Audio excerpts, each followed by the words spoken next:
Nassau, Bahamas. It's time for Your Lane with Coach Trish Hanna. Yeah, it's time to empower, educate, and encourage your women to motivate you through whatever you've been going through. We can talk about it. We ain't passing no judgment. So don't be ashamed. It's all the same. Stay in your lane. Your lane. It's whatever your real life looks like. Stay in your lane. Come out the dark and don't be ashamed. Your lane. Let's have a conversation on what we face every day. Tune into your lane talk show. It makes us feel good just to know we're not alone. No more will we feel isolated and cast aside. I want you to come out the dark. Just don't be afraid of your heart. So don't be ashamed. It's all the same. Stay in your lane. Your lane. It's whatever your real life looks like. Stay in your lane. Come out the dark and don't be ashamed. Your lane. Let's have a conversation on what we face every day. It's Your Lane Talk Show with Coach Trish Hanna.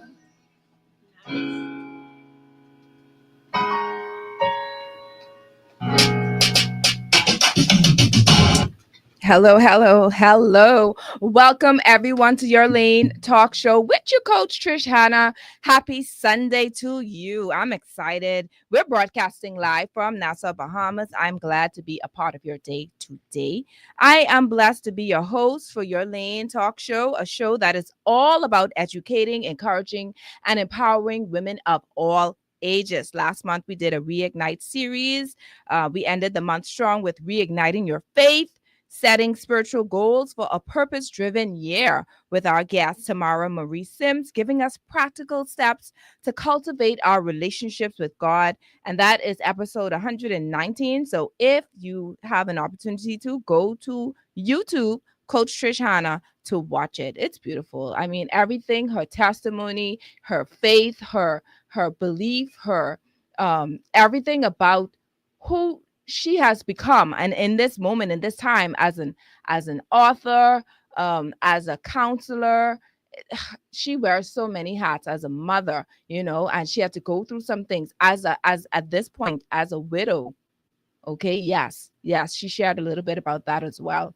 All right, and it's a show that I am most certain will keep you going for those who may struggle with their faith or struggle with trying to figure out how can they improve their relationship or cultivate their relationship. That is definitely with Christ. That is definitely the show to watch.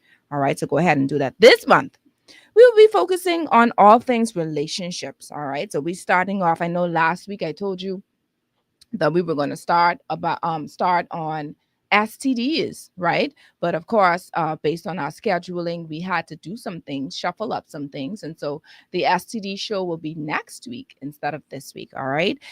Just before we start, I want to say a special thank you to YBE Promotions. They have done it again with the Naomi Rain and Francis in the room. It was so powerful. It was so powerful. Thank you so much, Mr. Dean. Listen, let me tell you something. Mr. Dean came up to me and he said, come meet my wife, Coach, right? So I went over to meet. I said, Mom, that time she didn't have all kind of garbage in her hand, picking up garbage the whole night, serving people, I did not think at all. You understand? She did. I don't even think she even sat down. I said, Mom, you sat down? You sat down anytime at all tonight? No, she was serving. She was serving straight through. And that's what it's all about. And Mr. Dane said, Miss, listen, that's just how she is. And everything about that concert was just phenomenal. Okay, a 10 out of 10, a 10 out of 10. So thank you so much, and thank you for partnering, and thank you for those who won the tickets, the VIP tickets to the concert, because they've responded and they said it was a wonderful show for them as well. And so I give God thanks for that opportunity. Now, without further ado, tonight we're diving into a conversation that's long overdue. All right, but absolutely necessary.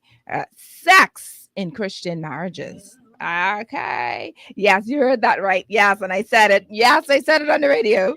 Too often, intimacy is treated as a taboo topic in the church, leaving couples struggling in silence.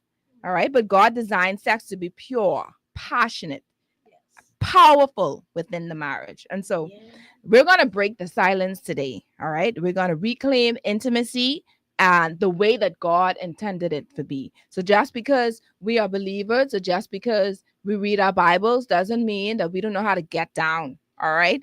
Pun intended. So we're going to have two amazing Christian couples joining us today to get real about love, passion, and keeping the marriage bed undefiled. So get ready for laughter, y'all. Get ready for truth and some eye-opening revelations because tonight and in some countries today, however you want to say it, we're setting marriages on fire. All right. The right way now. The right way. So your lane, I want you to know that we can be heard in so many different various ways. Of course, we can be heard on Star 106.5 FM on the radio dial. We can be heard on channel 976 on cable. You can watch us live on Facebook on Your Lane Life Coaching Facebook page, Star 106 FM Facebook page, YouTube on Coach Trish Hanna's Facebook page, or you can go on the In Faith app. This is the In Faith mobile app that is trending now. You can go ahead and watch us live there.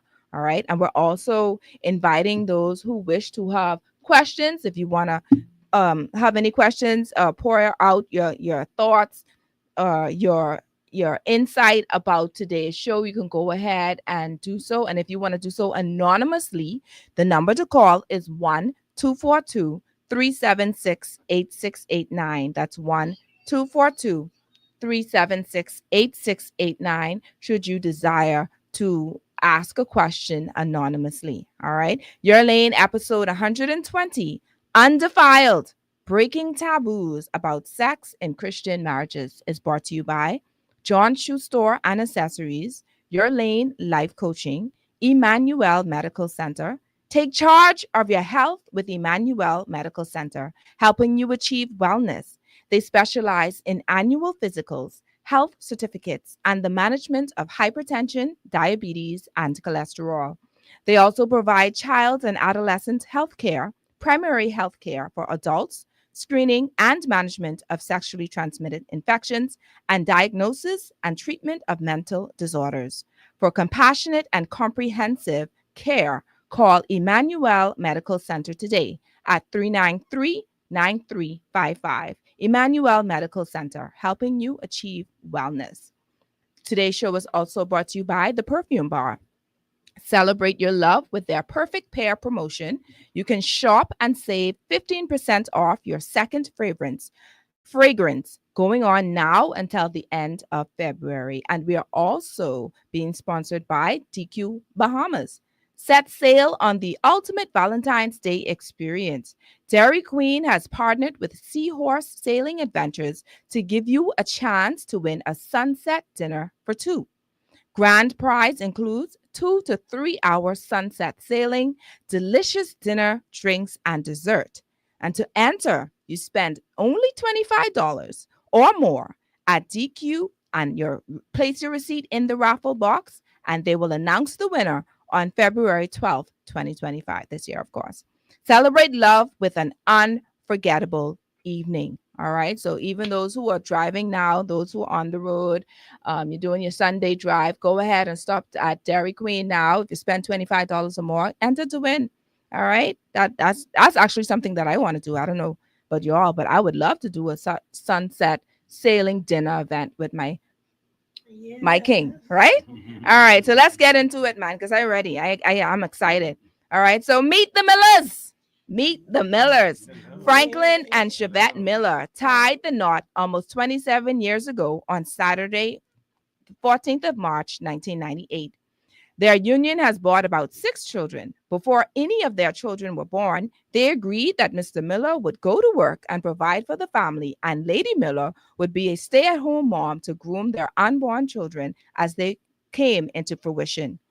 Lady Miller also took it upon herself to homeschool their children for 15 years and then eventually placed them into the school system where they excelled as honor roll and principal list students during their tenure. They both have a relationship with a living God whom they love and address as Father. They acknowledge that He is the glue which is responsible for sustaining their marriage and keeping them together. Our second guests are Richard and Tamara Desmangles.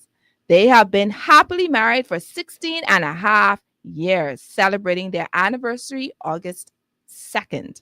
They are proud parents to two beautiful daughters, Talea, who's 14, and Takaya, who's 10. Their love for the Lord is at the center of their marriage, and they are passionate about being living examples that godly, happy marriages do exist. They firmly believe in their mantra, my marriage is my first ministry.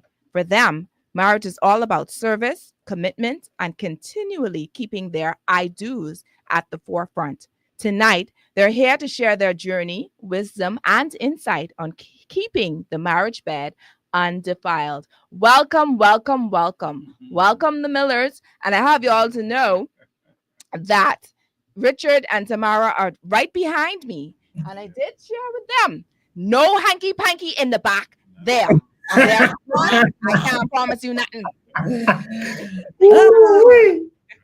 Welcome, welcome, welcome, everyone. Welcome. So we're gonna get straight into it. But before I ask the hard questions, I want to ask something that's very, very light and just it doesn't require much thinking, right? So I'm gonna go ahead with the Millers first. And of course, we're gonna ask Tamara and Richard to answer the question as well. And my question is, if you were stranded on a deserted island, what's the one romantic thing you would absolutely have to have with you to keep the spark alive, and why?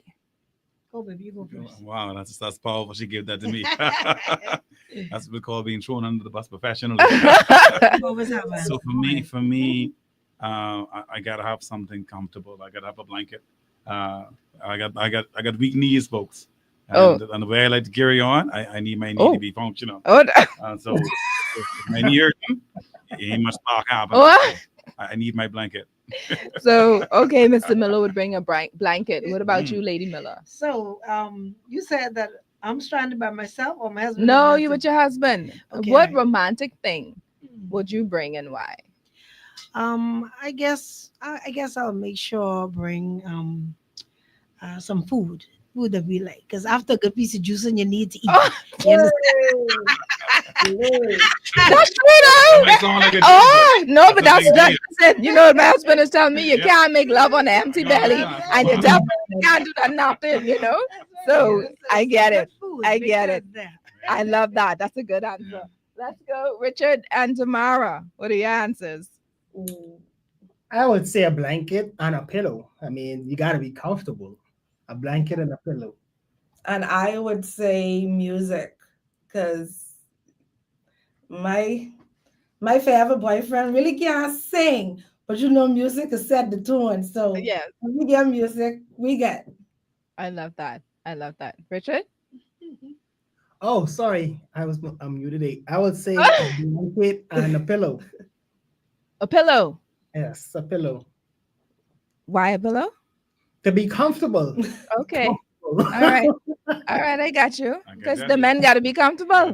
Okay, I got you. All right, so let's get into it. Couples, you know, many Christian couples struggle with openly discussing intimacy. We get that a lot. We get that they don't want to share things. I always hear, oh, they don't talk about these things in the church. You know what I mean?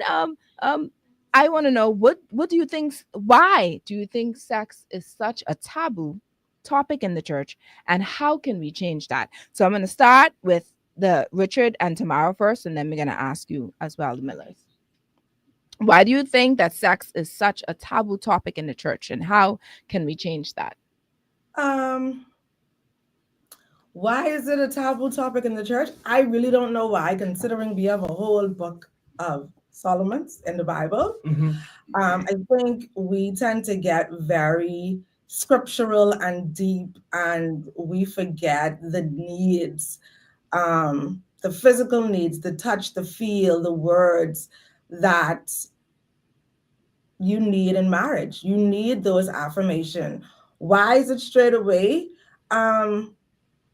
I at this juncture, I am now blaming me as, I guess I could be seeing, I don't want to say the mother of the church, but having some years now, I think our mothers of yesteryear didn't, I don't think the mothers of yesteryear prepared the young wives that this is what is expected. And so now it's us coming up, having those real conversations with couples. Okay. Okay. All right, that's fine. That's fair. So you believe that it's not being said because it's our parents and our forefathers, well, mothers, etc., not really sharing it openly. Any thoughts on that? You want to piggyback on that, Richard? Well, I mean, I want to piggyback on it as well, and also say that our first command was to populate the earth. I mean, Adam and Eve were to make sure that be fruitful and multiply. I don't know how that's supposed to happen, but if we look at science, the only way is sex. Right. We don't want back in the day, we didn't have the stem cell and the in vitro and all those other stuff that we have now. The only way was to, I mean, the only way is to have sex to do so, and it's all through the Bible. I mean, that's right. It's all through the Bible. So I really don't know why it's taboo. I don't know, probably because the ones who are teaching it were probably wild, and now they're safe and they don't know how to approach it because the lifestyle they lived before wasn't the best lifestyle. So they don't know how to teach it, so to speak, because they were wild and, I mean, single and just doing whatever they care to do. But it should be something, I mean, it should be something free to speak about without having a stigma as to say it's nasty, because it's very healthy, it's loving. I mean, it's necessary. It's necessary. Honestly. Amen. Yeah. What are your thoughts? It's wonderful too. It's wonderful.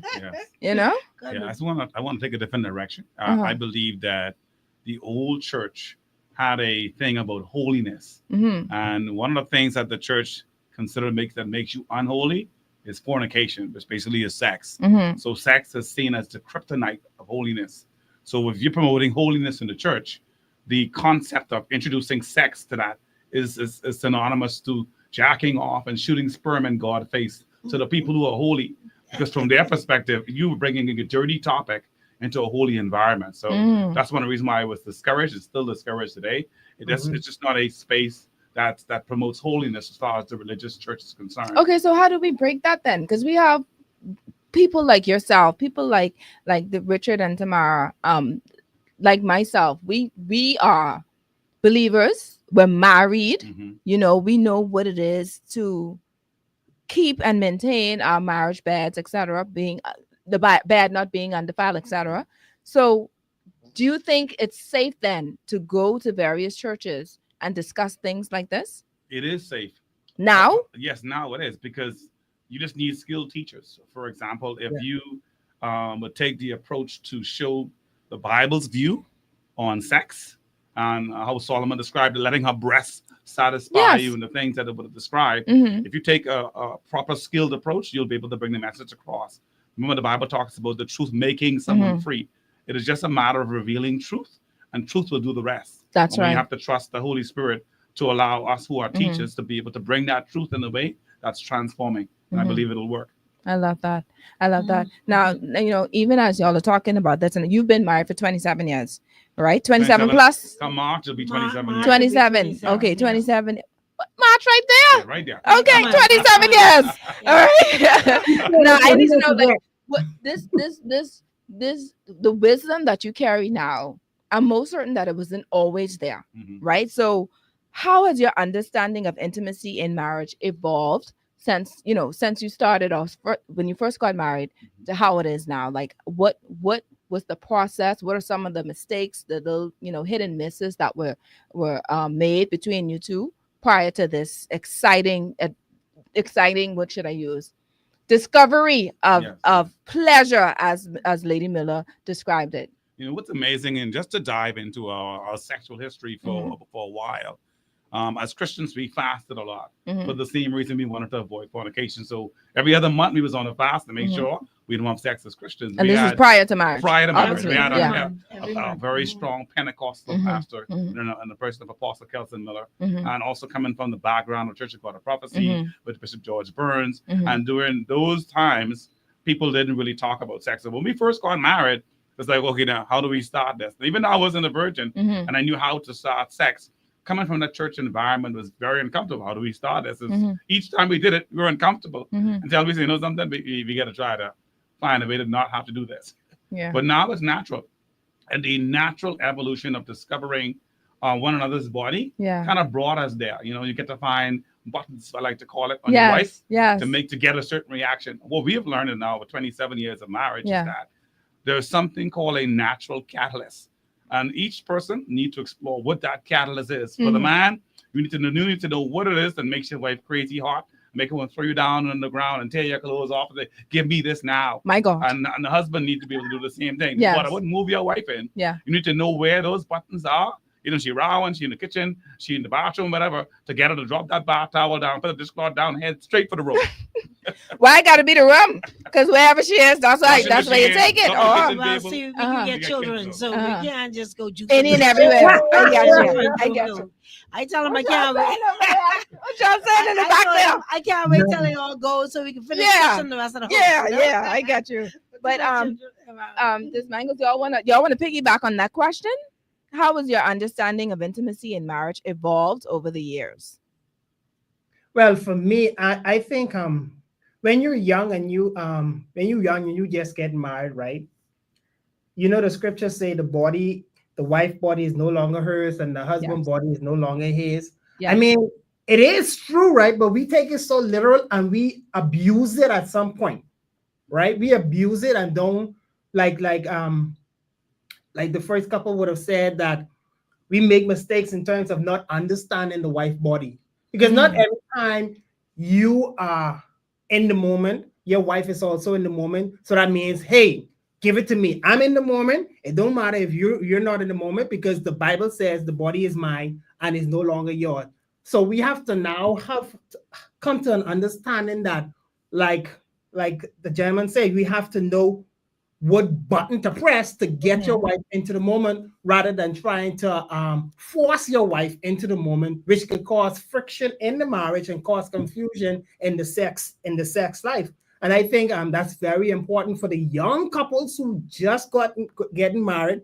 The Bible does say that, but at the same time, you have to use the wisdom and understand the chemistry of the woman body, and understanding what tick them off and what turn them off and what turn them on and so forth, so that we can make sure that is something is a kaboom. At the end what? A what, Richard? A what? boom. Right? Boom. Okay. A kaboom. We want it to be a kaboom. Hold Every on. experience should be a kaboom rather than you know, understand? So it's And just something like I that. also want to chime in too on this. Okay. As it relates to what Richie would have said and the gentleman, I think too, it's also wives knowing that it's okay to desire your husband. And Yes. here I am talking to myself, right? Because, you know, husbands always ready. They always ready. But it's nothing, I think nothing better your spouse loves when you come after him. And I think that doesn't happen often enough from a woman's standpoint. But yeah, I totally agree with you. I know Miss Lady Miller said she wanted to add on that. Go ahead. Yeah, I wanted to say too, pertaining to when it comes to like knowing your spouse. Sometimes what people tend to do is they tend to try to use the same they would try to use, let's say for instance, if there was in a previous relationship, Yes. they will try and use the same thing what from the last girlfriend and come and try, with the new girlfriend, new wife or whatever. No, it's not the same. Right, it's not the same. They have to now begin to discover, you understand, this new wife or this new guy that's in their life. You understand? Absolutely. It's important not to try to do, oh well, me and her used to do this, so let me try this on you. No, it doesn't work like that. Work. Everybody have their own little special hidden gems and Mr. secrets, Miller like called it the buttons, Mhm. like my husband would have said. So it's important. You can't be lazy in marriage. Okay, That's you it. got to go and start to explore and discover. I wonder what would happen if I touch this right here. What would happen if I suck this? Yeah. You have to begin to explore, and then through years of experience, you understand, you begin to learn to know what button to touch. You understand, or what not to touch, because like I said, it varies on each individual. I wanted to say that. I love that, and that's absolutely correct. And Tamara said something that is very powerful. She said, men always ready, which is true. But then there are times when it's up to us, or they would want us, and I'm going to let y'all talk about this really, to be the ones, the asserters, and for lack of a better words. They want us to be the aggressors, that they want us to be intentional about pursuing them. Right? So let's talk a little bit about that. And let me ask the men some questions. All right. So one of the well, first of all, because I all over the place, I'm so excited. I want to know. I want Richard to define what is a sexy woman. Let's go there. Let's go there. A sexy woman to me. Careful, Richard. You're married now. No, I want him to speak. No, honestly, I know every man is different. Don't get me wrong. Every man is different, and I get that. But you still have some men who basically have that same thought process. So just, I guess, let's speak on behalf of the men, I assume. I mean, and I'll ask Beats to answer that question as well. Yeah, Beats, we're putting you on the spot. Go ahead, Richard. So a sexy woman to me is one in the office who's professional, who gets her day-to-day work, like who know how to be professional, be a lady in the office, be a lady at church, in public. Be a lady in public. Yeah, in public, at church, at work, in the community, and so forth. But when she gets home, I see the sexiness is for me, right? Oh. I could see how she get down at home. How she get that? How she get down at her home. Look at them too. Well, listen to me. Yes. Yes. So I want. Go ahead. So I want, you ever see Superman? Right? Superman, when he's Yeah. When he go in a booth, he put on the Superman cape. Yeah. That's a sexy woman who knows how to transform.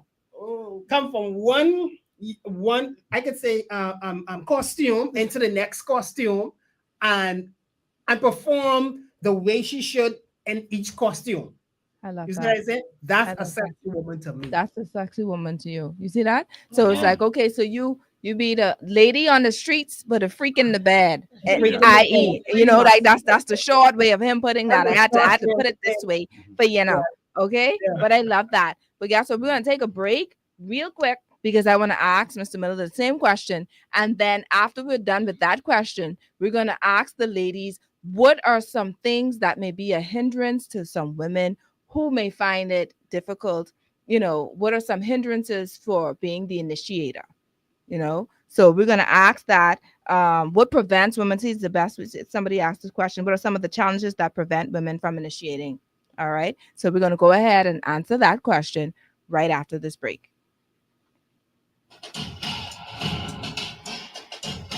Emmanuel Medical Center. Thank you for those who are tuning in to Your Lane Talk Show. We are excited to have you on board. And if you have any questions, you can go ahead and put the questions in here. You can put it in and we'll answer them for you, or I'll ask the questions and my guest will answer them for you. And then, of course, if you have a question that you want to remain anonymous about, you can go ahead and text 1-242-376-8689. That's 1-242-376-8689. Y'all hot. I mean, we just started and y'all done hot. Okay? No, but that's a serious thing. The fact that you have a lot of women who are shy. I had this conversation with my daughter had a play date yesterday. I had this conversation with her, my daughter's friend's mom, you know, about having to initiate sex. You know, what does that look like? Yeah. You know, why is it that, you know, I feel, and she's a beautiful lady, you know, and of course, you know, I don't like women, but she's a beautiful figured lady, you know, everything about her is to me is perfect. Yeah. But she has, you know, issues with self-esteem, I guess, or the way that she looks. Her parents to her doesn't, because she's like, I'm shy, I don't know how to, you know. I said, you don't wear lingerie? No, I don't wear. What? Wow, she's a serious woman. So we're gonna help her today. We're gonna help her today. Yeah, we're gonna help her today. Ladies, we're gonna help her. But we're gonna how much time we have, Beats? Okay. We got one more commercial. But we're gonna talk about, I wish I had my sponsor today and I couldn't remember to give her a call, but there's a lady that sponsors the show that sells lingerie and other little things. Right. You know, so I would have had it there for y'all so y'all can. A lot of people using toys. Like I don't think I don't need them personally, but a lot of persons using toys. That's if you are skilled and you know your partner, toys can help. I will not take the religious approach and say don't do it, because they can help. Because especially if you're a person who is not tactile, you don't have sensitive to how to touch. Right. Some women are really sensitive to pressure. Okay. Your Lane with Coach Trish Hannah.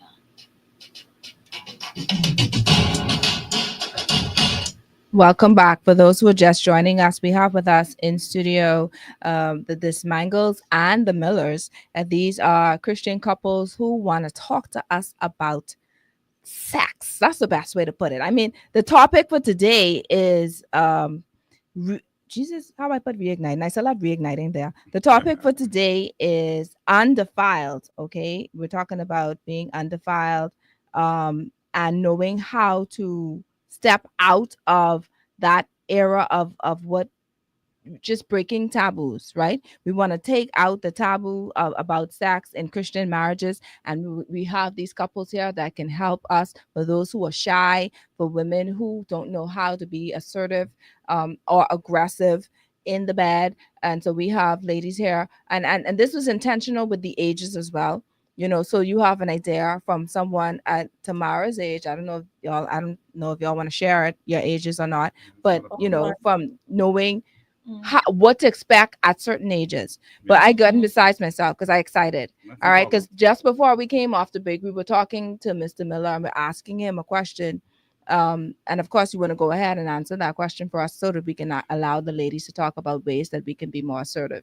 Yeah. So, well, one of the things you can do, well, first things first, if you have not experienced molestation or enough of psychological trauma, you need to go to therapy before you say do anything I try to ask you to do, because you need to get help for yourself first. If you don't know how to love yourself, if you're not confident in yourself, therapy is what I'm recommending.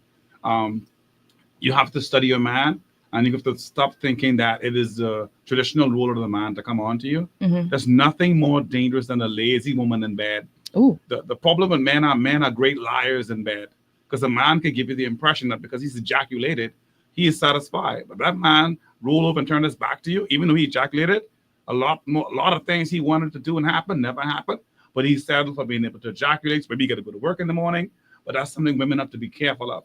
If you have not learned how to turn your man on effectively to the point where he wants to ravish you, you're in danger, honey. No, but I want you to elaborate, because this juicy. When you use the term danger, what do you mean by that? How dangerous is that when a woman cannot please her man? When you can't psychologically please your man, there is a danger that as that builds up, he's going to begin to seek it out. So when God designed men, he designed men to be married. So he did find a wife, find a good thing, and find favor with God. Yes. So what ended up happening is that he started to look for that thing that's missing. Again, so you turn him back into a hunter again. Ooh. That's the danger that women don't understand. They believe that, he came, so he should be fine. No, he's not. There are lots of things that you're not doing to make that man hot. Because some women think erectile dysfunction is all medical. Some of it is psychological. Because the woman that you're married to, if she doesn't know how to turn you on, sex is going to be very difficult. Unlike women, we don't have a hole that you can penetrate whether it's prepared or not. We need to be ready. We need to be erected. And if you don't have the skill to turn your man on properly, the strength and size of that erection is going to vary greatly. And because you have not successfully turned the man on. And if you do, you'll have the best sex of your life. If you don't, you're going to settle for slam, bam, thank you, ma'am, and then go to sleep, because that's what men do. That's powerful right there. The best sex of my life. I just had a flashback just there. Oh, that's all right, sis. Listen, hold on, let me just check, make sure I didn't over here. That's it. Hands on the table. All right, go ahead. How you know when you have a good piece of juice? Listen, 2 days later, you still having flashback. My God. In church service, you be, oh Lord, help my mind. No, but Lady Miller, let's talk about ways that women can be more assertive. What do you think are the challenges, first of all, and then let's give them some tips of ways that they can actually be assertive in the bed. Well, I agree with my husband, like you would have said, some people may have been, young ladies may have been molested when they were younger or raped or some traumatic thing would have happened. Yeah. Right. They need to deal with that issue first. You understand? Seek help and get freedom in that regard. Because if they have those things hidden and never, ever get a chance to talk about it, they can never move on in that area. Every time their man try to touch them, they'll squirm or don't touch me there, So sex will never become enjoyable for them. Yeah. So that's the first thing. If you've been through something in that regard, seek professional help and try and get those things off your plate. You need to talk about it. Okay. Secondly, some women may have a man in their life that don't make them feel, worthy or beautiful, or don't make them feel, like they're wanted. A woman wants to feel wanted, you understand, and needed in a man's life. You understand? That's important there. Yeah. Okay. So if that's the case, that such a thing may be happening, she'll have to have a conversation with a man. Yeah. Okay. Then of course you have some men inside of a woman's life, not my life, thank God for that, who have what you call the dirty dicks. You understand what I'm saying? They use it everybody on the side, up everywhere, all the cousins. I mean, the people to the corner. Yeah. It's called the community dick. You understand what I'm saying? It's important. Okay, so I was told that was one word that we can't say. So. Well, let's say titular. Glory. Right. Penis.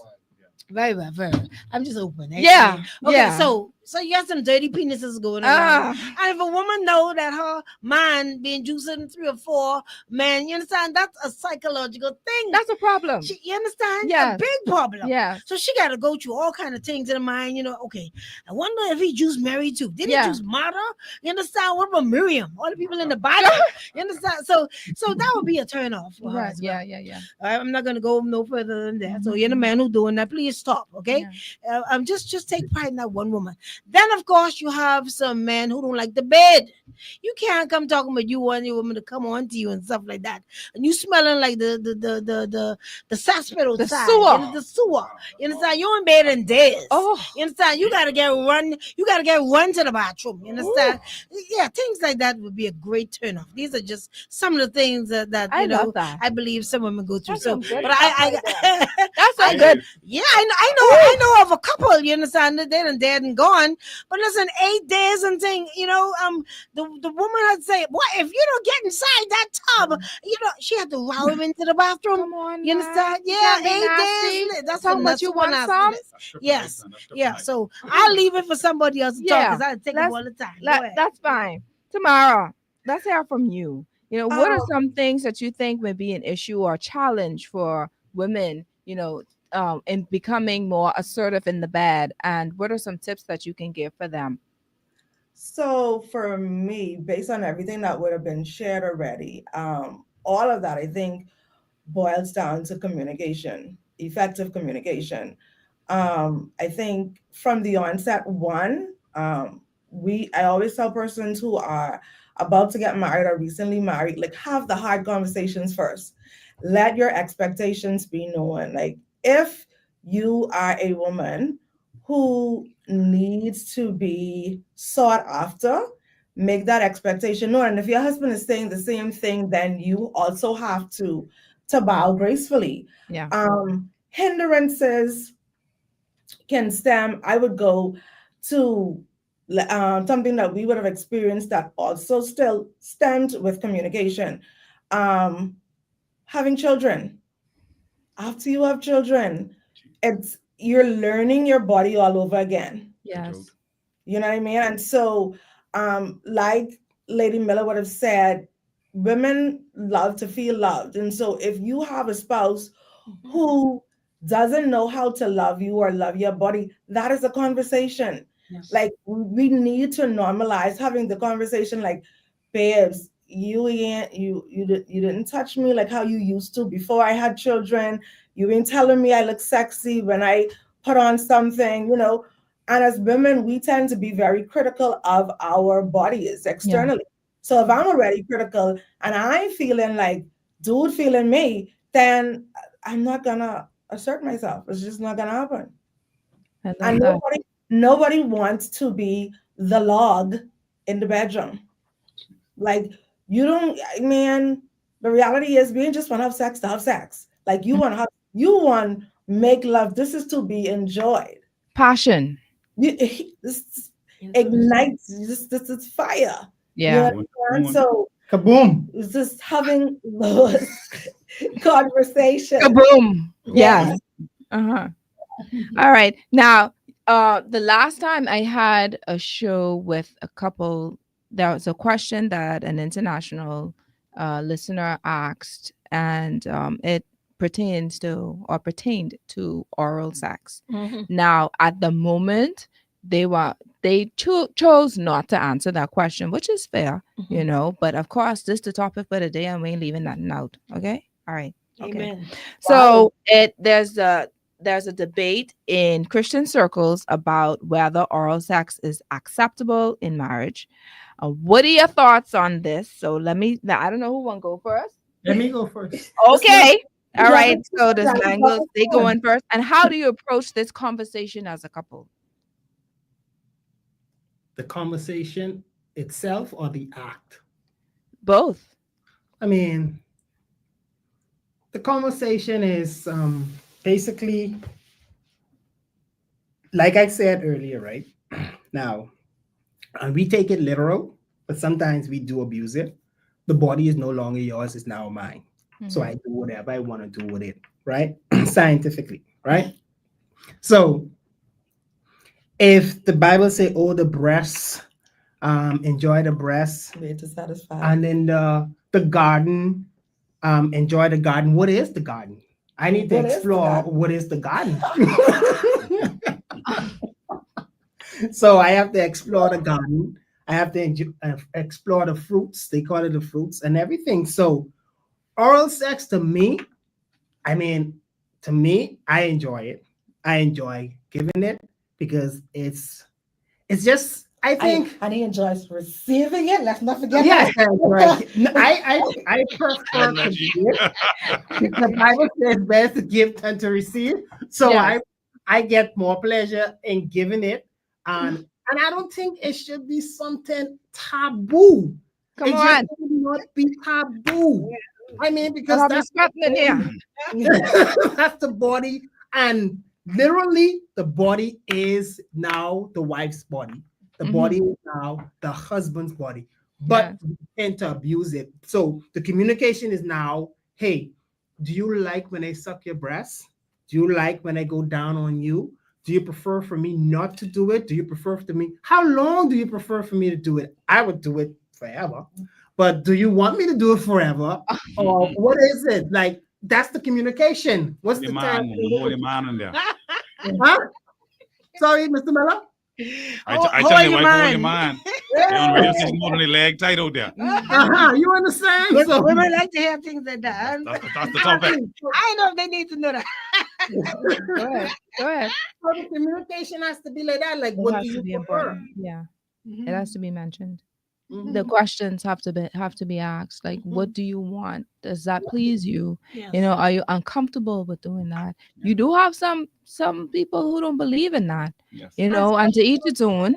It's culturally based. It's a cultural negative. Like, some cultures do not subscribe to oral sex.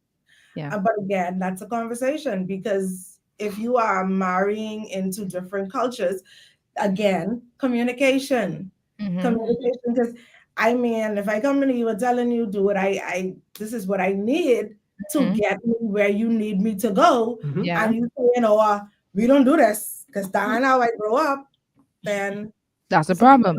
problem, which is a good reason why we would have singles listening to the show as well, those planning to be married, because that is actually something that should be mentioned in your sessions, your premarital counseling or premarital coaching sessions about intimacy at large, because you don't want to wait until you've already said I do, and then you discover your wife only wants a certain position because anything else is of the devil, or your husband be like, I ain't into that, I don't do those things. Ew, that's nasty. We don't want that. Let's talk about it before we say I do. These are questions, these are conversations, as Tamara said, that are needed prior to all of that. And that goes with a lot of other things, finances, how many children you want, etc. But we want to be focusing on sex today.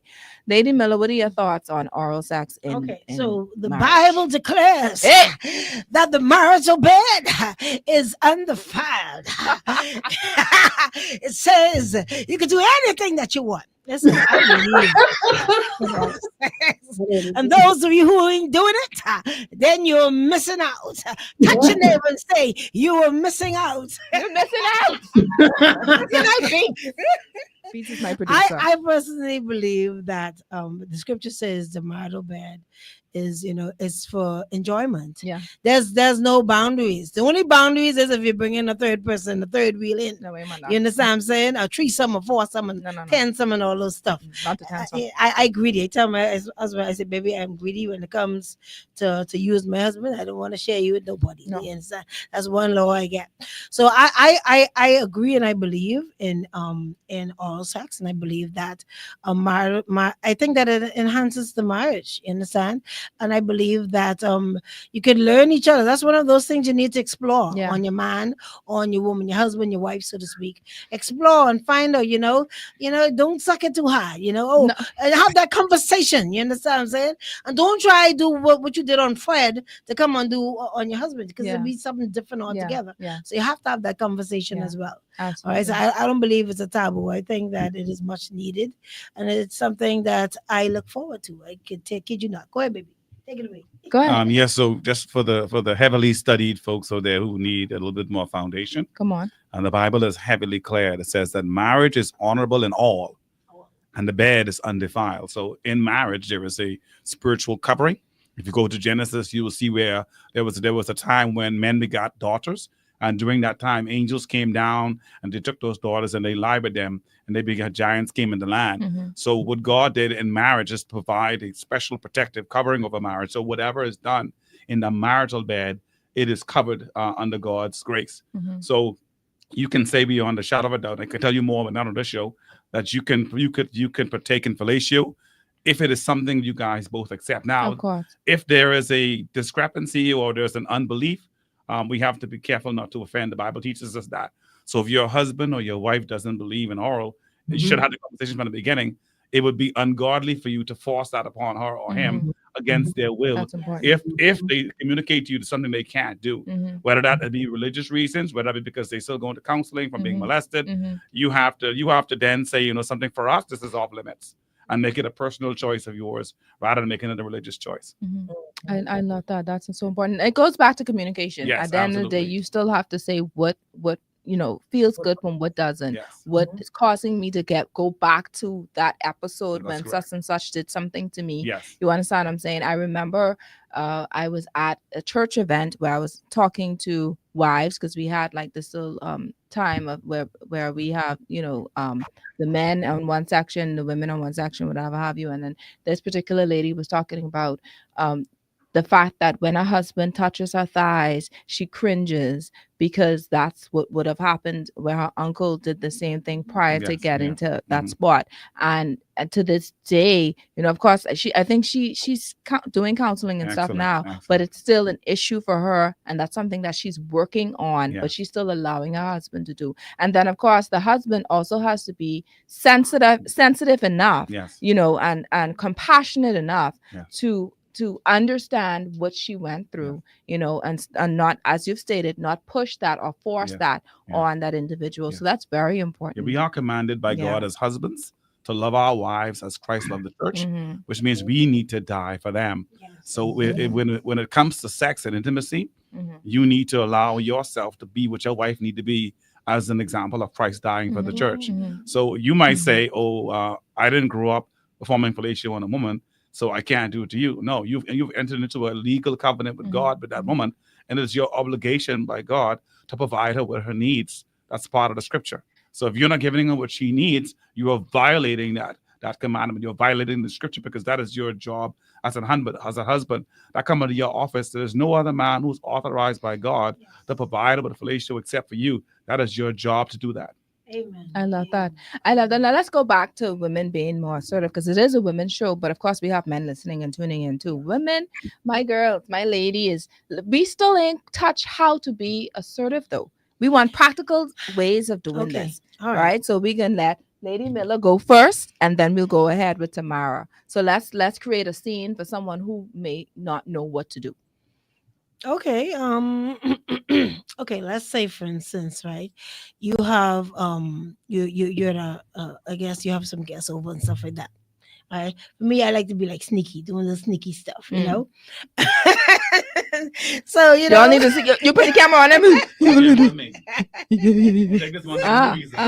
Go ahead. so you know, my husband is there, whatever, and there's people inside the room, whatever. Mhm. I'll go and I'll take my hand, slide, and grab a handful of his, you know what, and walk on by like nothing happened. No, but him and I know what just occurred. You know, you Yeah. can do things like that. Yeah. You know, men like things like that. Mhm. You know, also, you know, when you're inside the room or whatever, you know, there's a lot of stuff. Now, see, I kind of feel like a Cajun now because I can't use certain words and things. No, but use But- the word. I mean, use the not the. Yeah, you know. Well, yeah, let's so- use the biological So terms. yeah, so you can men love it. You know, you can while he's sitting down playing this game or whatever case may be. Oh yeah, while he's playing the game, like I said, take the trumpet out of its pocket. You understand, and begin to blow the trumpet in Zion like never before. If Men y'all, love stuff like that. if y'all can only see the face, my producer's facial expression at the moment. Oh my God. So things like you said, when you know, when you're at different events, you know, Mhm. when you have people at the house, or you're gonna just slip Yeah, your little hand do and a just sneaky little- stuff, you know. for the Yes, excitement, right? Because you it's know, and foreplay. and it get ready for when Right. later And on, then you when he's understand? doing his own thing, watching the game, the football game, playing games, Yes. or whatever else have you just Yeah, just go and Pop take it out. Yeah, that's Bam! right, and just begin to suck the And, lollipop. all right, I got you. I got you.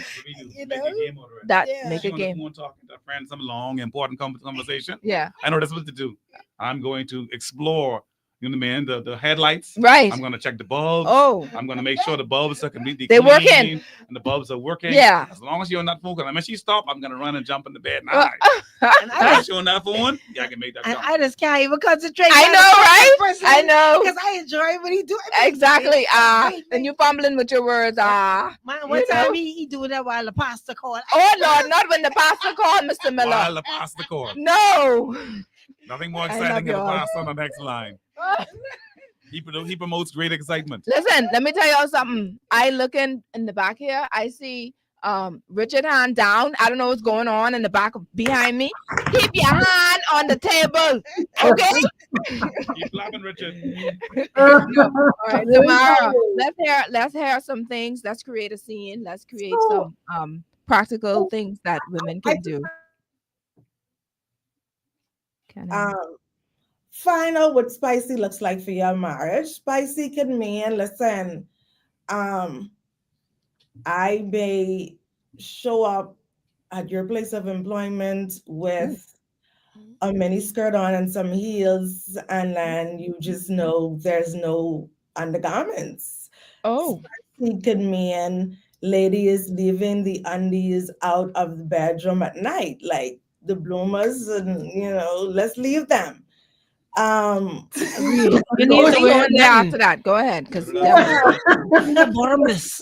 It could be like it depends on, what season of life that you're in. If you have children, getting them out of the house or getting them down to bed at a reasonable time. And like, okay, say for instance, we let the children sleep out. That means, baby, when you walk through the door, anything is possible. You could be Tarzan, I will be Jane. I Okay. mean, that's, you could be cooking dinner. And see, for us, let me tell you, let me be very real, because we're very transparent people. Yeah. As recent as today, we were in the kitchen. He was cooking. I was in there helping, and he said, Tamara. No, he don't call me Tamara. He was like, Bell phone. Something dropped right there, right? Uh-huh. Our oldest is 40, and she was in the front room, me in the kitchen. So he was like, come, let me take it off there. And so he proceeds to put his head on his breast, right? Right. And so he's looking at him like, Daddy, really? But they're so used to it because that's what we have custom, like that's normal in our house. Feeling up each other is like that's normal. So I think it's just what it is you want in your marriage, what you want your marriage to look like, but just keep it spicy. Just keep it spicy. Keep it spicy. What I love about that is the fact that you can, like you said, when you're cooking, just pass and you tap. Someone I know like the tap, tap, tap, tap. Yeah, I try to keep my own a little out, but Squeeze the mango, yeah, all ripe and and sweet, you squeeze it, and knowing and knowing what he likes too, because we want to be the assertive, right? The ones that are more aggressive with that sometimes. And when I use the term, and I'm using the term aggressive for a reason too, because you don't want to be the one being the asserter or being the one that is pursuing, and then you still shy with it. So you still want to sometimes like hold his hand down, tie it up. I don't know if y'all must be doing these things, but sometimes you just put the, man, let me help y'all because y'all ain't serious, but like you put the blindfold on, you sit them down. It's called role playing. 3 minutes before the break. Okay, you put the blindfolds on, you sit them down, you tie him up because because the cuffs all around the house. So you tie him up a little bit, and then role playing. Yes, and then you do what you gotta do. And then sometimes you gotta take the blindfolds off because you have you on the heels. You can't. Don't make no sense. You have the heels on. You can't see it. Okay, and then you might just drop something. Oops, and you pick it up slowly, Tamara. That's what you do. Yeah. So you pick it up slowly, Yeah, and you pick it up, and you might shake once or twice. let the mango hide. Okay, let's say let the mango hide a little bit. So, and these are little things, play the music. Okay, he don't need to go to no strip club. He got a strip place right inside his house, right in his room. Okay, if I had my way, I would have had a pole there too. But so you put your little stuff there, let them see, pick-a-boo, whatever it is you want to play, but just make it happen, make it exciting. Yes. If you take hot candles, go ahead. If you want to put your candles in, whatever it is that is needed to get it hot and spicy, go ahead and do so. Because I ain't had nobody talk about that. Y'all ain't talking about the lingerie. Let's talk about the lingerie. Tamara says sometimes you just gotta show up with nothing under, no undies on. You just pop up, 100%. bam. No undies. And then sometimes, because men are steel visuals, panty. no steel Them panties. beige panty, the devil send them, eh? Oh, Them beige panty, them nylon Prada, big iron in it. yeah. The devil send them. No. I give Bahamian localism on this. Men don't like that. Men don't like them, eh? No. You ain't not a Grammy, you ain't 80. Don't put them on. So That's do no, the that's what I lap say. dance. It could say lap dance. Yes, it's okay to do that. It's okay to do that. Put your little music on and make it exciting for him. Let him. Oh man, this is so exciting. And honestly, I mean, when we got married, we didn't have the typical shower. Uh-huh. And these were church folk. We had a lingerie and linen shower. Literally, that was it. Lingerie and linen. Some things I just never wore because it just didn't make sense. But you also get to a season too where, like, it's good to get dolled up and all, but it all coming off. So whether you do the lingerie or you just want to show up, listen, this is it. Like, go to bed naked sometimes. All the time. What you talking about? But there's a hot one over here. That one on. Yeah. All the time. You need no All the time. panties and bra and all Oh, that that's stuff. too much. That's too much. You That's understand? what he's saying. What you coming See, on? Why you coming to bed on? It's closed. You understand? You need nothing It's on. cold. Lock your What door. the- You understand? And She intended for. yes, it's a welcoming thing for man. You understand? Ready? Yeah. So we're gonna take a quick break, and right after this, we're gonna talk. I'm gonna get some more questions out of the men. All right, because this is needed. We want to make sure that the women, wives, get to hear the perspective. Though I do know that all men are different, but there are some things that are similar to men. You know, certain things turn them off, and certain things turn them on, and we're gonna talk a little bit about that right after this break.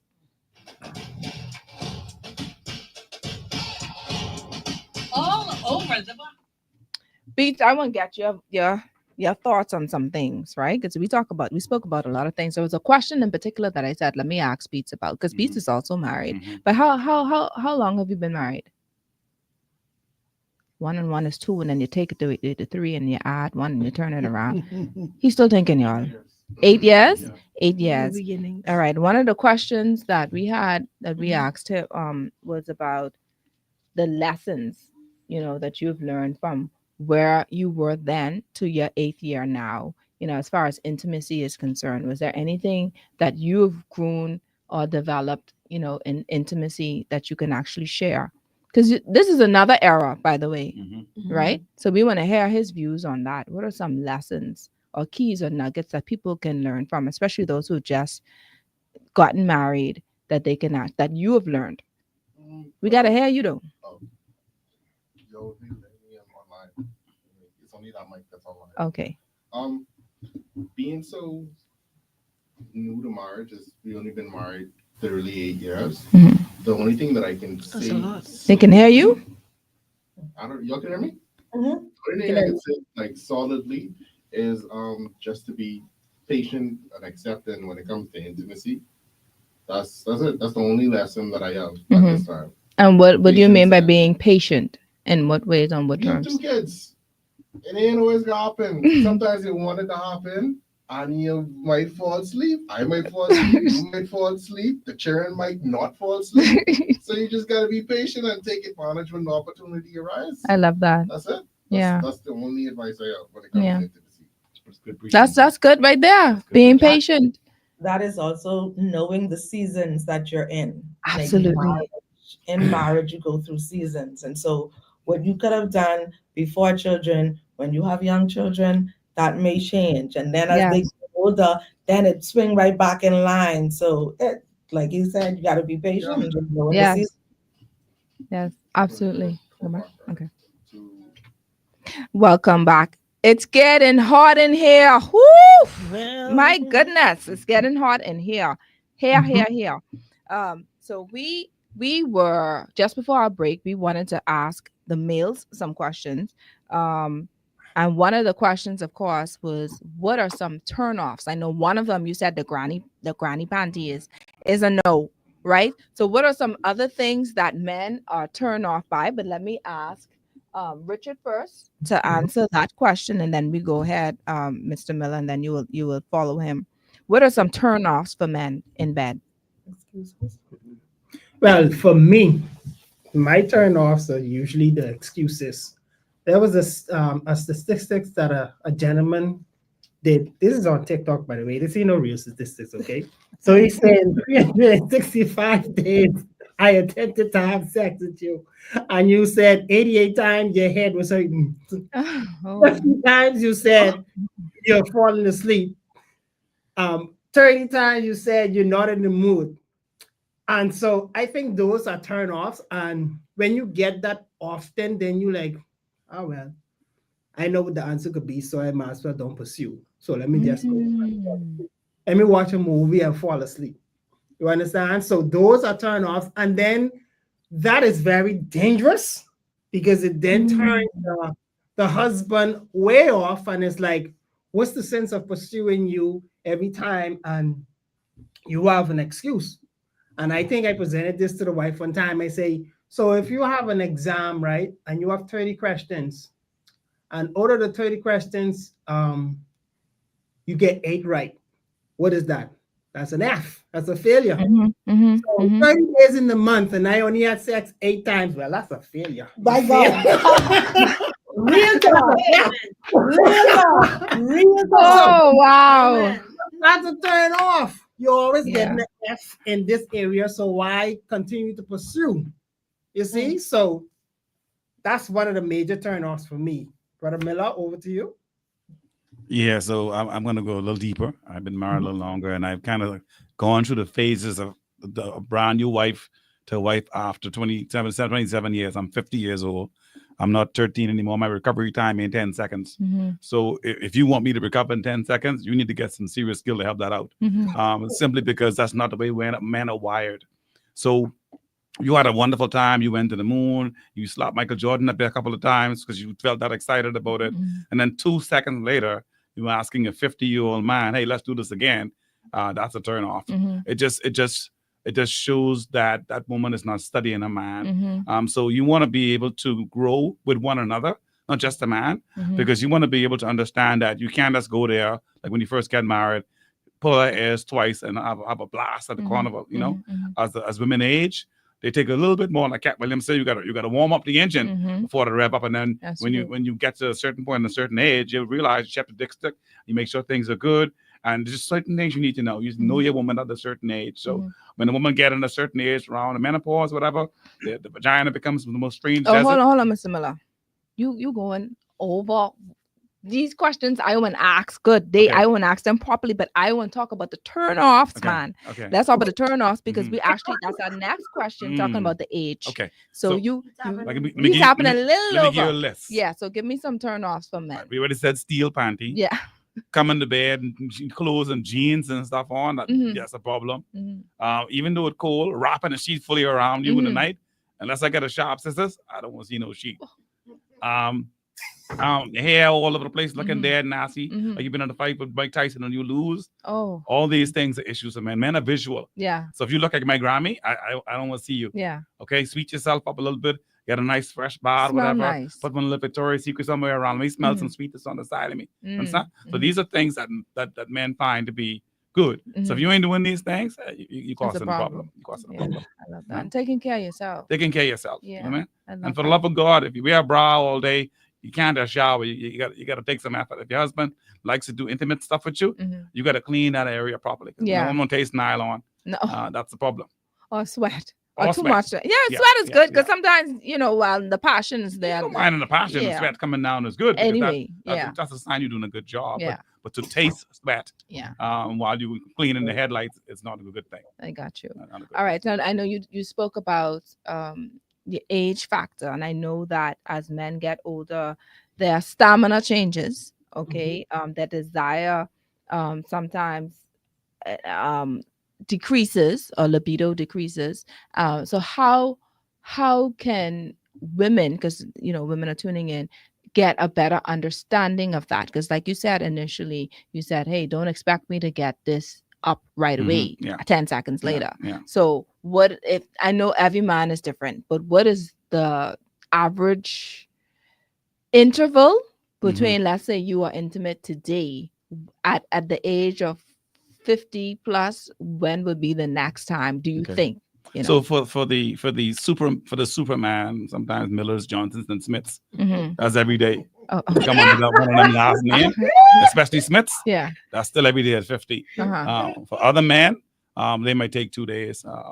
According to how healthy the man is, how stressed the man is, as much as 3 days to be really excitable and ready. At 50, you could still have sex every day, but the passion and the drive, it's not there. So while you can get the erection, the excitement that the woman looking for, it might not accompany that act. So we have to, as married people, know how to, like I say, know these buttons at a certain age, know what button to press to get that reaction you're looking for. And sometimes for me, I like teasing. I'll tease you to death and make you bite my finger off because I know that teasing, especially for certain women, makes excitement. So while you're cooking your chicken, I teasing you. While you picking up the chair, I teasing you. I can tease you to death. Sometimes you see me in the room while I teasing, it can make you excited. So know your man in the same way, likewise, so that can help him at that age. But recovery time it varies with different men. But when you first get married, you're 20, 10, 15 minutes, you're good to go. 5 minutes, you're good to go. Absolutely. But as you clock 30, Older. 40, and 50, that time increases to 5. Mhm. The 10 minutes later on down at 30, at 45, you get under almost an hour later. At 50, I haven't passed 50 yet. Again, after 3 days, you really want it. You're back to Superman again. You could take a wig off as soon as you come to the door, but that takes about 3 days at 50. Okay, so it does. So, and what advice would you give to women who may need to have that? Because Beat said something very important. He said patience. So you need to have patience. We had a couple on the show before. Well, she's not a couple. She a lady on the show before who was saying that she got, this is a whole new, I don't even want to say the topic of the show, but she left that particular man because he was in his 50s because she wanted it and he couldn't. Okay. So of course that's different because they're not married, but at the end of the day, he's still 50 something. So for women who are married, you want to know how can you be patient with a 50 something year old man? So what advice can you give to women? I don't know if any of you would want to answer that. So when you are dealing with a man who is 50, remember, he's not just excited about your boobs, about your butt, about your shape, about your figure. He wants intimacy. Intimacy becomes more important.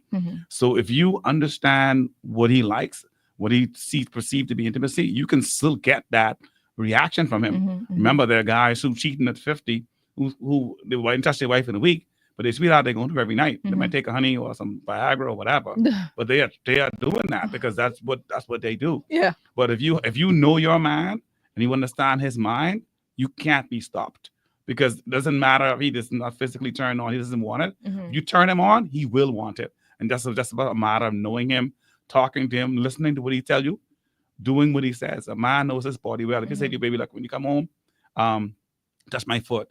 Bro, give me a massage first, whatever, you know? Talk to me a bit, let me unwind, and I'll be ready. Then do that.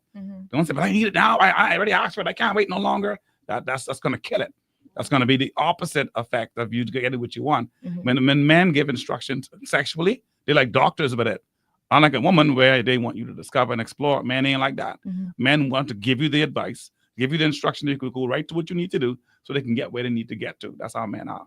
What are your thoughts on that, Richard? What are your thoughts on that?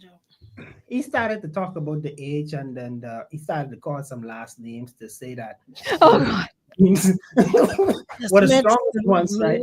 So I just want to put a plug in there. I'm Haitian, so I have 100% Haitian blood in me. So we have the Zopound.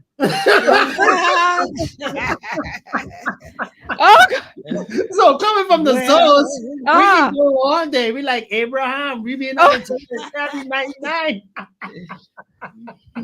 Every day, all day. Lord, Tamara. Goodness. Ice pack on the side. Let's go. Let's park on that, right? So I mean, I really truly understand it takes a while for with age, it would take a while for a young man to say, hey, I want to go right back after 5 minutes. No, because we have the women has to understand that yes, we had all the energy, like we were bunnies and when we first started, but now the bunnies, like the Energizer bunny don't just keep going. That's a myth. That battery dies. That battery dies, right? So it has to be recharged, and it takes a while to recharge. It may take an hour, it may take 2 hours, or whatever the case may be. And then you need to understand some medical issues may also decrease or hinder the arousal process for that gentleman. So you have to understand that gentleman, understand your man at that point as well. Not just the age, you gotta look at the health. You may have the high blood pressure, you may have stress levels.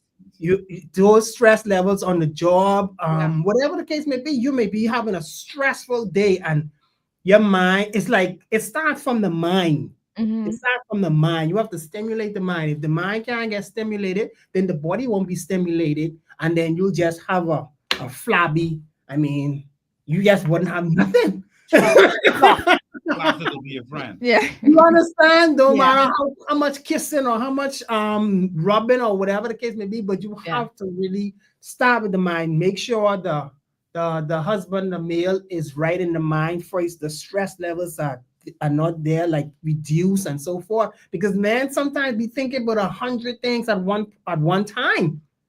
Because the school fee may be due next month, and then the mortgage due the following month, and then no, but that's true. All these things. All these things hinder everything, the whole body. So we have and that's why and that's why we as women too need to ensure that our home, we set the atmosphere for our husbands to come home to be able to de-stress, and want to enjoy intimacy with each other. That So part. That yeah. part. So they come in from a stressful environment. They had a long day, they out toiling.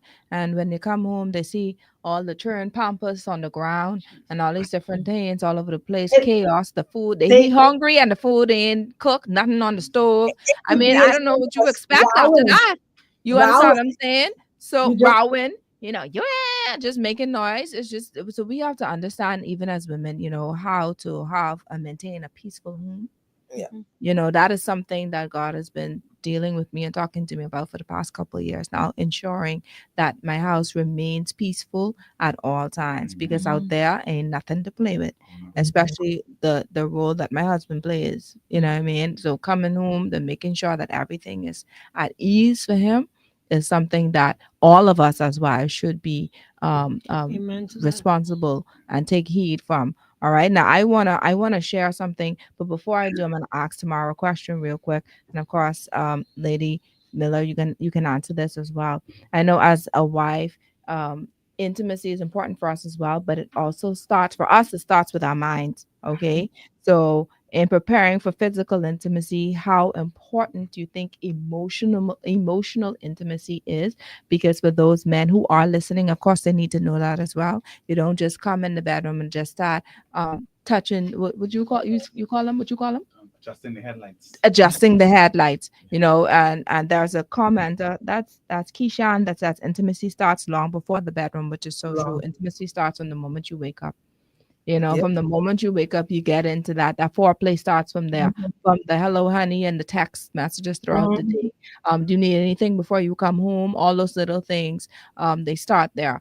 But I want you to stress, for the men who are listening, Tamara, the importance of emotional intimacy, mental, having a mental mind, or a state of mind, positive state of mind prior to sex.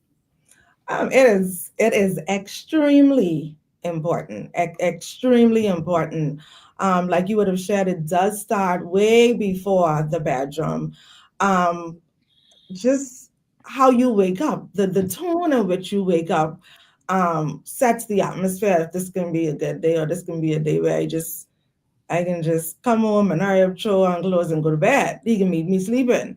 It's simple things for me. It's simple things, whether it's hey, just calling to hear your voice throughout the day, or listen, it's nothing wrong with being saved and sexting. It's nothing wrong with that. Like, let's normalize these things. You know what I mean? Nothing wrong with the dude saying, I just want to let.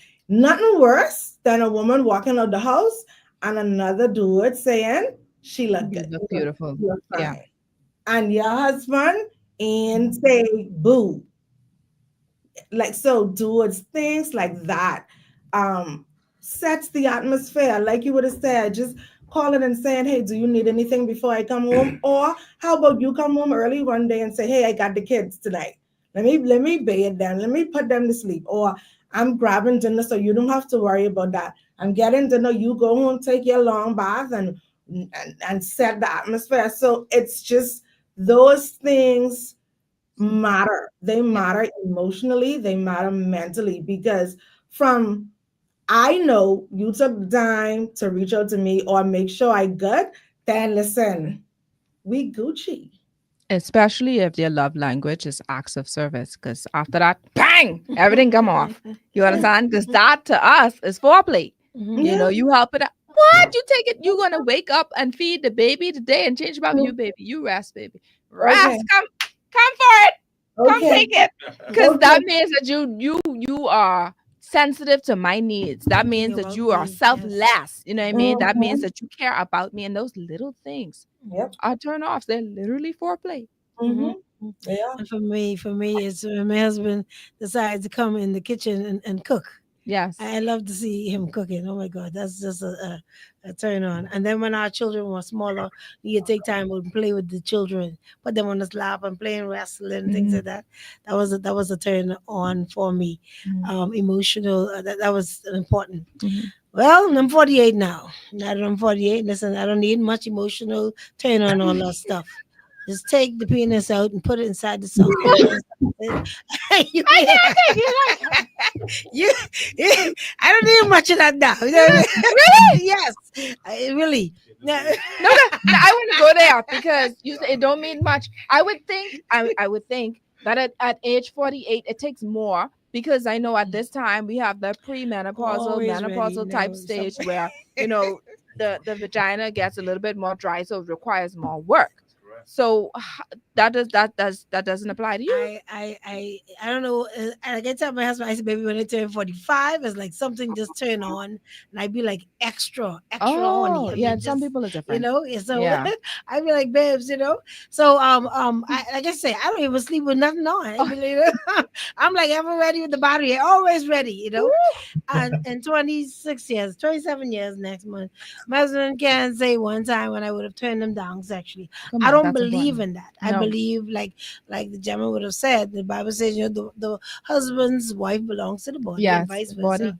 The body of the wife belongs to the husband. I don't believe I have a right to tell him no. You understand? And I practice that. Yeah. And it's also important, while I'm here, I want to tell wives, make sure prepare meals for your husband. Get up in the morning and prepare him a meal before he leaves for work. You understand? If he leaves at 6 o'clock, you get up at 4. Make that sacrifice. And make sure, even if it's just some tea and bread, give him something, And then also when he get home, make sure some food is there cooked as well. Now these days, I don't know, I'm getting a perfect A like I used to back in the day, because now I gotta pick up the children all the way to St. Andrews and things. Sometimes I come out, so I'm working on that now. I'm as perfect as I used to be. But it's important to feed your man, okay? Yeah, especially after some juicing. Feed your man before, after anything. This is my thing. Do not, if you remember nothing else I say, don't ever let your husband come out the house horny or hungry. Amen. Do not let your husband come out the house horny or hungry. That's it. And let's go. Benediction. We finish. Amen. All right. Okay. Someone said there's something that I wanted you to read because I couldn't read that from there. Go ahead, Beats. The question that says, I'm not married, but I want to know, what stage in your marriage does the sex drive decrease, or is no longer intriguing or exciting, if that ever happens? Who wants to tackle that? Because clearly 148 and 150, and clearly it ain't 48 and 50. And then these that over here, I don't know if they under 50. 41. We 41. We're both 41. Both of them are 41, and so am I. And so we still, you're gonna ask somebody older than us. Because I don't even think it's a thing, to be honest. And let me tell you something. I'm not gonna call her name because this is a pastor's wife who approached me, and she said, because I had on my Facebook account that I was looking for people like yourself. I was asking for suggestions of people who I can have on the show who are transparent and fun to talk about sex, right? And so she said, me and my husband could come, but just that he's so busy. I said, what you mean? And I think she's in her late 50s, early 60s. All right. And she said, child, we always ready. But unfortunately, they had other obligations or whatever. Well, he had other obligations. But in other words, she started to share, because I get this all the time, and then the food starts sharing all the business. Child, we used to be walking around the house naked. You know what I mean? And this is so clearly it ain't stop at 59, 60. So I don't even think it even stops. You know what I mean? Unless, of course, there may be some medical reasons as to why. But other than that, I think that's still going. There are issues that most men who don't grow with their wives. Like I don't want to insult anyone, but the truth is you should be growing with your wife. So as your wife get older, and even though you can still penetrate her because she'll take the pain, whatever, that dryness occurs pre-menopause, during menopause, and if you can actually hurt her. So you need to understand how to now stimulate her to get her to the point where she's ready. It's going to take more than what you did in the beginning. So you got to know that woman. And for some women, it ain't physical at all. That's all about what you do before that. It's mental, how you make them feel. Absolutely. You make them feel like the most special woman on the planet. You can get anything from them. That's it. And then, of course, you still want to use doing. lubrication. That's important too, because you don't want to tear out the vaginal walls or anything like that as well. You know, dryness. Some people use lube, but I can learn sometimes cheap lube because of yeast infection. No, you don't want the cheap lube, so you got to find ones that helps with the pH balance. You got to keep careful. So be mindful of that. And toys actually can't help. Again, I said it earlier off air, but if you are someone who is comfortable with toys and you're uncomfortable being tactile, which basically means you don't understand pressure and how to touch a vagina, well, a toy will help and some jelly will help, because you can still help that woman come to a place of release while you're learning. But you don't want to get to the place where you frustrating yourself, you're frustrating her. No one getting nothing. You'll turn it into one nightmare every time you try to do so. Because again, it takes a patient man to understand that the touch style you gave her at 23, she can't take that kind of touch no more. Right. She don't want it slow. She want it fast now. Right. She don't want a little romantic sex. She want rough sex. She want she want a nitro on her shoulder. So you got to know this stuff about your wife. And as she grows, you better learn, right? Because all you can do is frustrate yourself if you don't. Right. And especially for the older men too, understand that, because you made a point too about health issues. Keep yourself. Go exercise, because you have a lot of men that can't perform properly simply because they just eat too much. Eat some nuts because they're just lazy. They're just something. sitting down and they're just always working, and then just, you know what I mean? Sometimes it would require having to take care of yourself as a man. Exercise more, eat healthier, drink more water, take your vitamins, so that when it's time to perform, you can do so efficiently and effectively. And the same for women. The same for us. We do the same thing. We take care of our bodies. We eat healthy. We exercise. You don't want to be the one on the top and you huffing and puffing because you can't go no more. Oh, child, I tired. You know what I mean? You want to be able to do it all the way, right? 2-point toss, right? You want to go all the way, all right? You don't want to have no tired, boring sex. And then spice it up a little bit. Use different, what's the best way I can put it? Different. Positions. Yeah, I was going to say something else. But use various positions that of course you are comfortable with, right? Yes. Rotations is a very pleasant word to use. Good ways that you can spice it up a little bit instead of just the Mary the Virgin. What you call that one? Missionary. The Virgin Mary. Come on, let's do the missionary. That done over and done with. Let's find other little cowboy moves. All right. Now, back shots. Don't forget the back shots. Listen, that's the best. Oh, no. All right. So then put on your heels but do something. Do something exciting. That way he doesn't have to go and look elsewhere. As Mr. Miller stated, he is lacking, or there's something that he desires that he is not getting at home. All right. And I stand on be a lady on the streets and a freak in the bed. And you can come for me if you want to, but that is what it's keeping, and that will continue to keep. Amen. And for men, this is a piece of advice for men. When you get 50, cut that sugar down, buddy. Yes. Sugar and salt is your enemy, and they will give you erectile issues on all day, all night. With or Viagra, with honey, you will still have issues. You just got to cut the sugar down, cut down the sweet drinks, cut down the salt, and that'll help a lot. Yeah. And drink lots of water in order for your body to stop producing semen and sperm. It's not going to take water that can be used for the blood and for the brain and use it to make sperm. So if you're not drinking enough water, your semen going to go lower, your sperm count going to go down. You're not going to have that erection. You're not going to have that desire because you're not drinking water. So these are important stuff. Okay. And just before we close, we touched a little bit about this prior to the show, and I want to tap into just a little bit because we only got 2 minutes for the radio portion, and that is pornography. Okay. We understand that pornography can be very detrimental in the bedroom, and I'm gonna ask, I don't know, Mr. Richard, do you want to talk about that a little bit? And then we can go ahead and ask Mr. Miller to discuss it even further.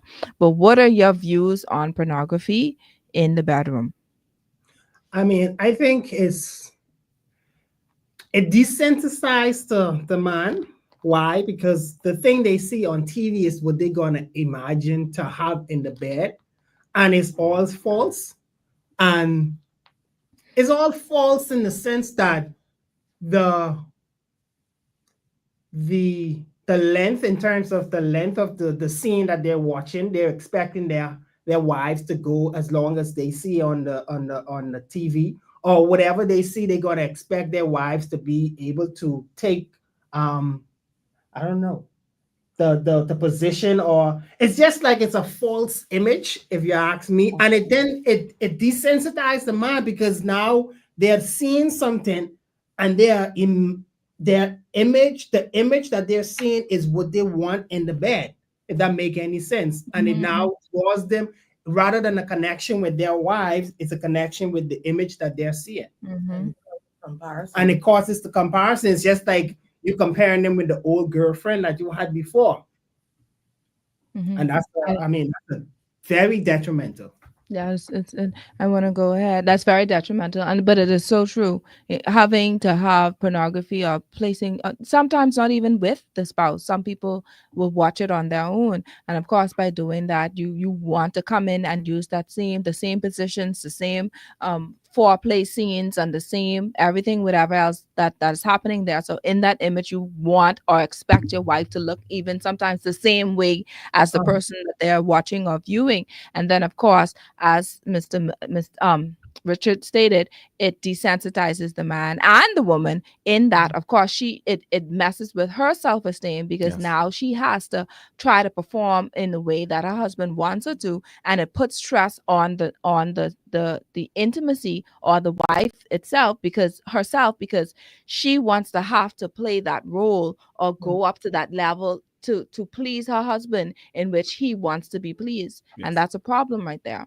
But I'm going to ask Mr. Miller to continue on that. Yeah, so first off, I just got to say this raw and wriggling.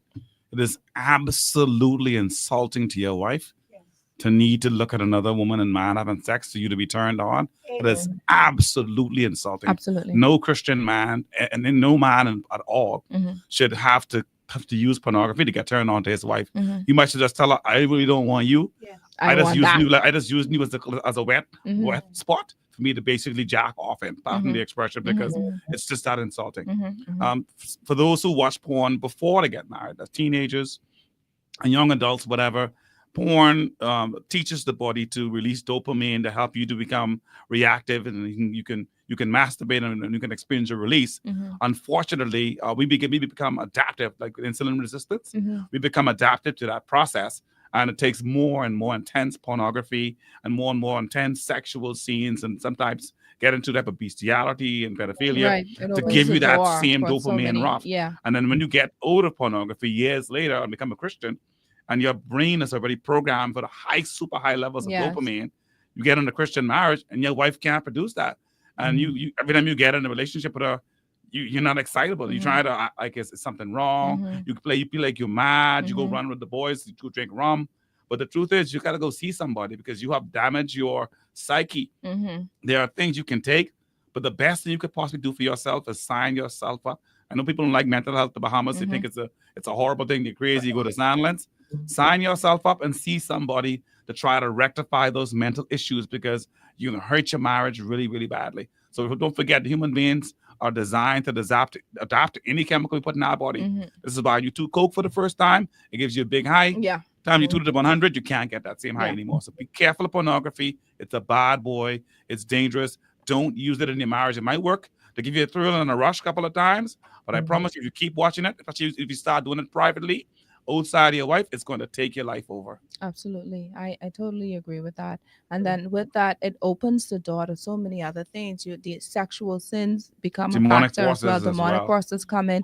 You have incubus and succubus spirits that come. And then it causes the spirit of lust comes in, obviously. So instead of you focusing only on your wife, you start looking around. You wondering why when a woman passes, you look straight down at the butt, or you look wherever you look or whatever, and you start become more lustful. And then, of course, like the Bible says, sin gives forth, that's when it's conceived, the lust, and when lust comes death. So you don't want to get to the point where you get to that, especially as a believer, a Christian man, to say, okay, oh my God, I made a mistake, simply because you could not put down pornography, or Yeah. you believe that pornography is something that is needed Yeah. just so that you could be stimulated enough or erected enough to please your Yes. mate. All right, so Yeah. we're going to close up, but before we do, I just want to find out from Richard and Tamara if they have any other advice that they want to give to those radio listenership and listening audience, because we're going to take a little bit of time, just about 5 minutes more after we sign off. We're going to be on Facebook just to completely finish our conversation. But for the radio audience, Tamara and Richard, any last advice? All right. So when we did a engagement last year, we came up with an acronym, and I'm just gonna say it again. We asked the couples there to ask their spouse, when was the last time you come? Mhm. So come is C, communicate. U, understand and satisfy each other's sexual needs. And M was make sexual intimacy a priority. So ask your spouse, when last have you come? And then take it from there. That would be our final words. Excellent. That's I like nice, that. nice and good. Mhm. What about you, Millers? Go ahead, Miss Miller. I would say my last thoughts on this would be, um, ladies, wives. Like I said, feed your man, juice your man every 2 to 3 days. Okay, and give the man what he wants, because that's what the adulterous woman or the other woman does. She gives him what he wants. Okay, so if he say he needs to spend more time with you, find that time to spend with your man. You understand? If he's saying he feel that you're taking too much time with the children and you want to be with you, give him that. You understand? Give him what he wants, because you're only making a way, leeway for the other woman to come in, for the cleaner woman to come in and scoop your man out of your life. Also, I want to say also, I'm talking to the wives, is to you have to pray for your husband. Okay, it's important. Take time out, pray for your husband. You understand? Listen to his heart. And you have to shun these demonic forces, because the adulterous spirit is always out there Always. trying to reel your husband in, believe it or not. So you cover him in prayer, cover his finances, cover the children. Take time out every day, even if it's just start with 5 minutes and pray for your man. Mhm.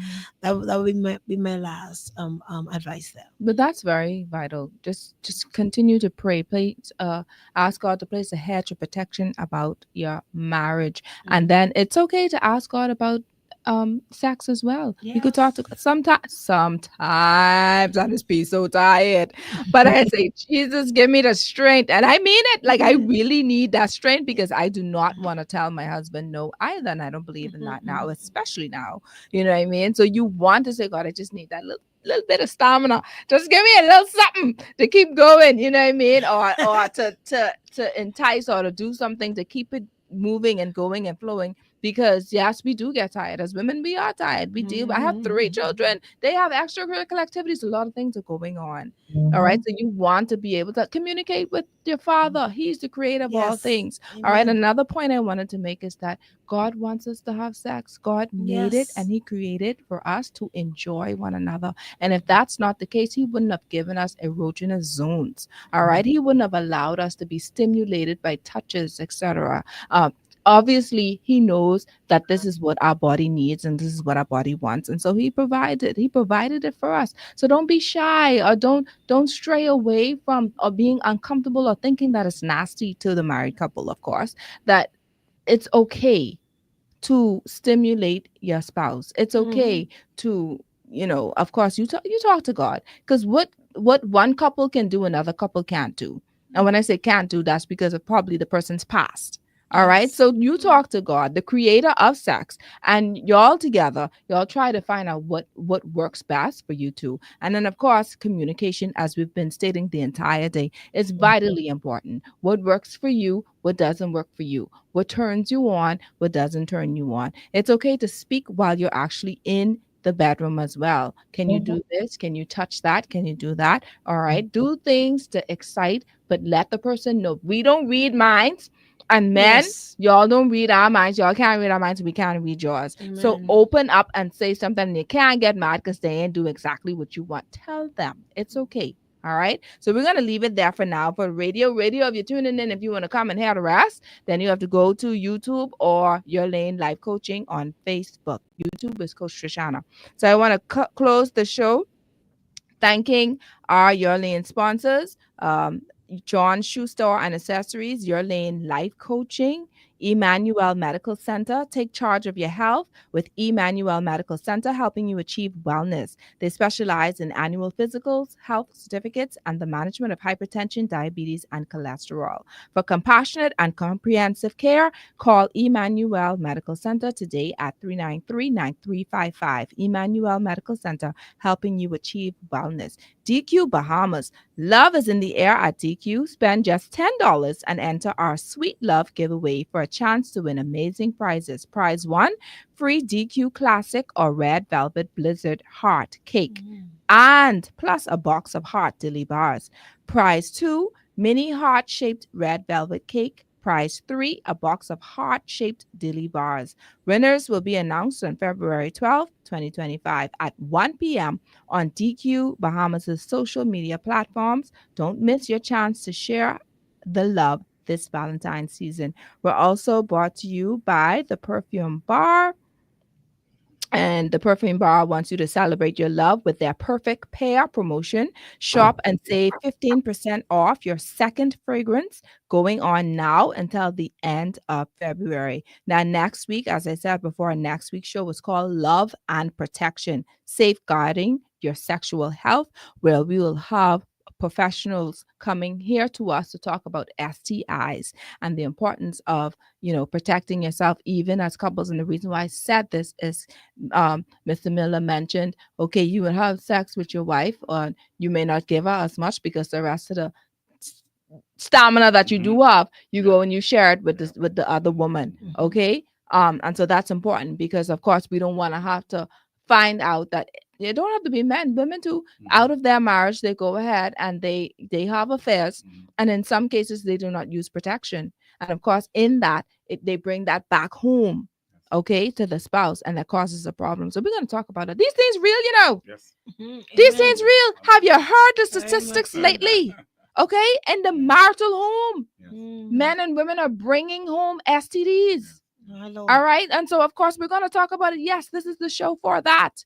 Anything and that's the reason why God blessed me to have this particular show, because some things that are said here are not said out there, and that we bring in the people, the professionals, etc., to share and enlighten, so that you have a better understanding of what is happening and what the enemy is doing to destroy our homes.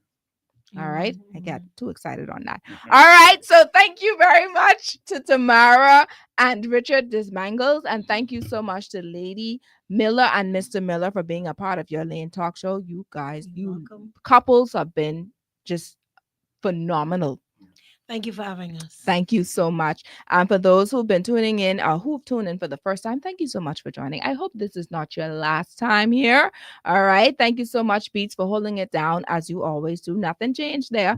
And I want you to go ahead to Your Lane Life Coaching on Facebook for all the updates. And of course, go to Coach Trishana on YouTube so you can watch all the previous shows. All right. So I pray that you were all empowered, educated, and encouraged today. And until next time, have a wonderful, wonderful Sunday. All right. So we offer radio, but we're still on for Facebook. And Tamara told me that they have a book together. Tamara, you want to talk a little bit about that before we leave? Go right ahead. So we launched a book. It is called Affirm, and it's an acronym that means always freely forgiving instead of remembering the mess up. And what it is a 40-day book of affirmation for couples to positively affirm each other. We know that the reality is we affirm each other regardless. Yeah. But it could be a negative affirmation, but we are of the view, if you do something for 40 days, it should continue on. And so all of the affirmations are scripturally based or tied. And then it also gives you an opportunity to write a love note to your spouse, to connect with them. Some of the love notes have games attached, so it could be a no tech day, no electronics day, just me and you, or the spouse, the wife is now, it's your day to give your husband a foot massage, just different little things to create intimacy. And so that is what our book is about. And we do have one for you today to give away too. I love that. I love that. So quick, because I know the last time I gave away or tried to give away something, and I said, I want y'all to give me some notes or give me, what did I say? Give me 3 points of what. And I think one person did it, and then one person tried to do it. And then they say, oh, your questions is be too hard. All right. So I'm going to do this. I'm going to do this. I'm going to say, the third person to text just one good nugget about today's show. One, just one. The third person to text, and the number is 1-242-376-8689. 376-8689. Just give me one good nugget, and that book is yours. And what's the name of the book again, Tamara? Affirm. Affirm. Okay. Freely forgiving. Awesome. Instead of remembering the mess up. I love that. So the third person to text one good nugget, a solid nugget, and that book about today's show. And that could be from the Millers or the Desmangles, and the show and the book is yours. And then also, Tamara, I want you to share, and Richard to share, where can people, Richard, do you do you coach? No. Oh, y'all need to get in that. Do you all counsel or coach? We do counsel. Yeah? I do counsel. I counsel persons who've been molested and trauma, and I also do counseling to young people and married people as well. Yes. Okay. Yeah. So how can you be reached? Because I don't know, y'all I don't know. Because y'all good too. I mean, I don't know what to say. Y'all need to get it together. Y'all need to get y'all. We need to get it together, but we're still in the very precarious season with our young, what we call our leading ladies. Okay. So because of their schedule, it will be difficult for us to commit to anything. I get it. It's okay. But guess what? Whenever I know people see you on the streets or see you somewhere, they can try talk and try tell you all their business. So you could talk to them anyway, because ministry is ministry anyway, right? You don't need a title. No, you don't. But go ahead. But how can you be reached in case somebody would want to speak to you? Okay, so my number is 448-4372. My husband's number is 3766784. You could reach us there. Also, I'm on TikTok, Lady Miller 1242. You can check me out there as well. What else we got? Yeah, I'm not on TikTok, so He not TikTok fan, so yeah. No, but our number is most important. Awesome. We always have that to reach. But do you share nuggets from your book, Richard and Tamara, on any of your social media platforms? We do. So it's on all of our social media handles. Tamara Desmangles, Richard Desmangles, also on IG. It is available at the All Seasons bookstore in Palmdale, and it is on Amazon. I love that. It is available. Okay.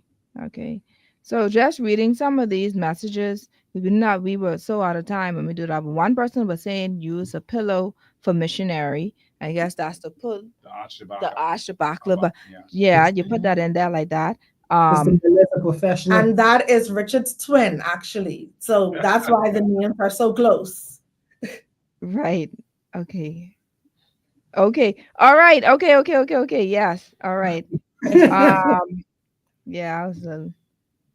He also said, "I love to come over there." Okay. All right. All right. There's a question that we missed. Oh, and I think this is from him as well. At what age do women's sex drive increase? Do any of you know that answer? Like I said, for me, when I hit 40s, that's when it started for me. That's my experience. For you, yeah. 40s. They have online 35 to 55. And it depending on how well persons carry during pregnancy, it increases. It was high for me. Yeah. I think we asked this question: what are some of the challenges that prevent women from initiating? We got that right. Yeah. And someone said yes, men also love when the women when the wives initiate. We got that.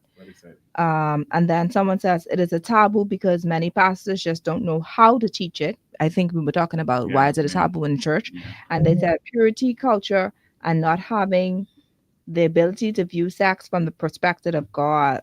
Perspective of God was the answer. Okay, so right now we have two persons, so we just need the third person. So one person says, "Get up early and make breakfast for your husband. Do not send him out hungry." That was one Yes. answer. Amen. Then the other person says, "It's truly important that you stay healthy for each other.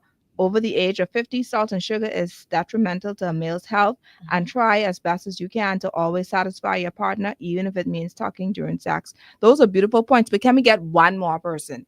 Can we get one more person? And the book is yours, or in our Bahamian vernacular, yawns. One more person, and the book is yawns. Let's go. Amen. Just give me one more point. 1-242-376-8689, and the book is yours. Man, don't let me go home with this. I mean, I want the book too. I want a book too.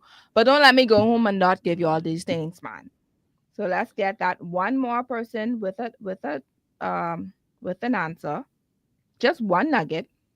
And we have that book. Anything else y'all want to share? Because we heading out. There's one thing I want to share. I was Go kind of ahead, a bit while we wait. selfish there. There are men who are experiencing diabetes, who have developed, in some cases, some stages of erectile dysfunction. Those who have cancers, prostate cancer as well. Mm-hmm. Just want to put a note out that those men can still experience the release without an erection. Mm-hmm. It's not something that people teach or talk about. It is still possible if you are skilled enough to bring him to climax. And there's also things you can do to stimulate your wife. There are parts of your body that you can use to stimulate, and you guys can still enjoy one another while you work through your medical issues. I don't subscribe to suffering and drying up for anyone, even if it's medical. So I believe that those groups of men need special attention. They're normally ignored because they're not the popular group, but that number is increasing substantially with the new American diet we adopted in the Bahamas. So a lot of men are now developing erectile issues based on those two categories I listed. And they are suffering in silence. I know one or two persons who have already been divorced from their wives because they have already come to the place in their disease that they can no longer have an erection. Yeah. And I know there are things you can do, there's surgeries you can do, but there's a lot of things you can do. You don't have to get a divorce. I can't get into it now. My number is already given out. But there are things you can do to help yourself. You don't have to suffer. I just wanted to say that. I know. I know a couple that the husband had what was it? He had some issue going on with him where he had erectile dysfunction as well. And so what they did is they purchased a toy. All right. Of course, they spoke about it. They discussed it prior to ensure that this is what both of them would want or need. So he was unable to get aroused or get excited, but he wanted to ensure that his wife still that. And so that's what they used to keep them stimulated or keep her stimulated. And they're very young couple. And so sometimes you have to do what you have to do. Yeah. I know some pastors will tell you, open yourself for demons, and not sound good church. But I could be the first one to tell you that pastor got his wife warm, and you don't have nothing to worry about. God could judge you based on the measure of faith He give to you in particular. Okay. So don't let no one judge you and tell you, oh, that's wrong. You can't bring a toy into your marriage because it's not a part of what God ordained. That may be true, but God also didn't ordain computers and laptops and tablets. We're using them. So let's not be religious idiots and keep taking these things out of context and yoking people to these religious things that are causing them to suffer. It's not something that God wants us from us. Let's put a little. I get what you're saying, but there are some situations where, and this is different. So you talk to God about it. Yes. You talk to God about it, and your spouse about it, because there are some situations where, just similar to pornography, using certain toys will bring that person back to when they were using it before, and cause an addiction to the point where that individual uses the toy more to get stimulated versus their spouse. So we got to be very careful with saying that as well. So it differs. Okay. So I want Tamara, you want to big up anyone before we close? Yes. Like producer say he got a wife and trying to go home too. To big up the Wife Her community, Wife Her core team. I see the ladies on many of our family and friends, but Wife Her core team in particular, you know that we love you. Wife Her community, we love you guys. We do have Galentine Vibes 2025 coming up on February 20th to the 23rd. That's happening in Orlando, Florida. And the theme this year is birthing ground. Yes. So if you haven't gotten your tickets, please get your tickets. It is going to be an experience like none other. But thank you so much, Trish, for having us here. We Absolutely. totally enjoyed the needed conversation. We got the third person. Pornography is not healthy, nor your marriage for you supposed before your marriage because of the mental issues involved. Okay, we'll take it. Yes. We'll take Yeah. it. Congratulations. Congratulations. Name. Congratulations. I don't have the name here, but congratulations anyhow. Of course, that book is yours. Tamara, can y'all sign it? I don't know if y'all signed it already. It's signed. It is Good. signed. And believe it or not, we have two. One we actually bought for the Millers. My oldest daughter was like, "Mommy, you giving the next couple who coming on with y'all a buck?" So we bought one Oh, for sweet y'all of as That you, well. makes baby. sense, Tell her we eh? Very said much. thank you. Yeah. Thank you. Thank you. Thank you That very is much, dear beautiful. daughter. Thank you. Okay, so we got our winner for Tamara and Richard's book. So congratulations, mom or sir, because I see two people on this. What is your name, please? I think they're typing now. Okay, so while we wait on the name, let's just close up now. So we're heading out. You all want to pick up anyone? Salute. Yeah, I want to salute our daughter, all of our children. One in particular, Jasmine Miller. She's also tuned in. She's all the way in Washington D.C. Mhm. At Howard University, studying architecture and engineering. Yes, Mhm. so big up to her. Shanice, our eldest, Daikeo, Joelle, Kendall, Kimberly, and our one and only grandbaby, Kylie. Also, Kara, if she's listening too as well. So those are our children. Big up them and the Glue organization, especially Levon Neely. Thank you for the hookup. Thank you, Levon. Thank you. Thank you. I feel bad because I was supposed to start the show saying that it was Levon Neely, wife of my very good friend and classmate Yes. Roskino. Yes, yes. All right. And so when Good she people. suggested you, I said, yes, this is going to be a good couple because Mhm. she, certain people you can get suggestions from, and for a fact you ain't gotta worry about nothing. All Yes. right. So Levon and Roskino, thank you so Yes. much. Blessings to you. And so we did get the name Patricia Umbrista. Congratulations, ma'am. May you continue to enjoy, first of all, your marriage. So enjoy your marriage. I hope that this show was a blessing to you, and also enjoy the book. So we're heading out now, y'all. Yes. It's time to go. All It's right, time because to you ain't go. gonna talk all this hotness and then just no, I gotta go. That's a good use. So I just want to big up. All them things. I want to big up All my right. twin brother, who's all the Yeah. way in Georgia, who's listening up, who's sending all the questions. Big up to you, Jimbo. Big up, big up, big up. Yes. Big up. Boom, boom, All boom. right. So thank you, everyone. Blessings to you all, and have a good evening. Good evening. Good evening.